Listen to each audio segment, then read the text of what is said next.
Dossier Victor Laboratories, where television equipment has been developed, we get a better view of the tubes that have added two new words to our vocabularies: the iconoscope for the camera and the kinescope for the receiver.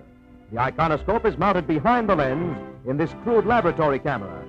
The lens focuses the image of the experimental chart upon a metal plate in the tubes, and the iconoscope turns the image into electricity. In a nearby laboratory receiver, the kinescope tube is inserted. This tube receives the electrical impulses created in the iconoscope tube and recreates the image. As the tube is turned on, we see the pattern of the scanning beam of electrons that moves back and forth across its face over 13,000 times a second and carries the electrical impulses that create the picture. In the rear of one truck are reels of the special coaxial cable that carries the picture from the camera to the trucks. While this is dragged out, engineers raise the antenna on top of the truck from which the program will be broadcast, and the cameramen set up the portable iconoscope camera atop the grandstand. Inside the truck, equipment is tested, and the coaxial cable is raised to the roof of the stand to connect camera and trucks. With a connection made, the camera is turned on for a test, and engineers stand by as race time approaches. Then on top of the stand, announcer Clem McCarthy takes his place beside the television camera, and the program goes on the air. Judge Hasten on the extreme outside keeps stepping out of his stall, delaying the start as the 12 thoroughbreds line up at the gate. Now they're all in there and behaving nicely. Look out, they're off. Interpreter number 2 breaks in front, and as the field races past the stands, it's Interpreter on top with Sunfax in second place. As in radio, many television programs will come from the specially equipped studios such as this one in Radio City. Here, under the bright lights required for indoor broadcasts, preparations are underway to televise an orchestral program. The special lights of the television studios are placed under the direction of the cameraman. Most of these lights are suspended from the ceiling and controlled by cords, by means of which they can be raised, lowered, or turned by a technician on the floor below. Cameramen and engineers wear earphones through which they receive instructions throughout the broadcast from the director. As the first step in the program, the title camera is trained on the printed titles, and these are sent out over the air.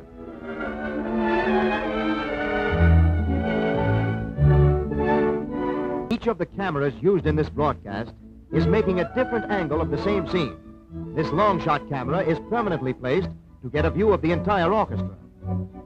A second camera on a wheeled truck is used to make close-ups of the orchestra and its individual members, and this is rolled around the studio during the broadcast. On the screen in the control room, we see a scene made by the close-up camera. After this has run for a few seconds, the control engineer switches over to the other camera, and the scene changes to a long shot of the entire orchestra. Now roll into a close-up of the string section.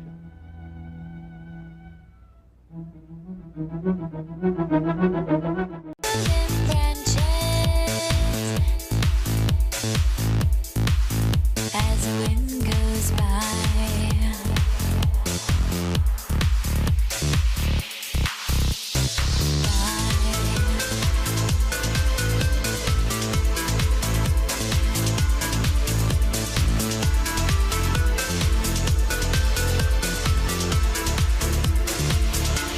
I think it's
the shadow.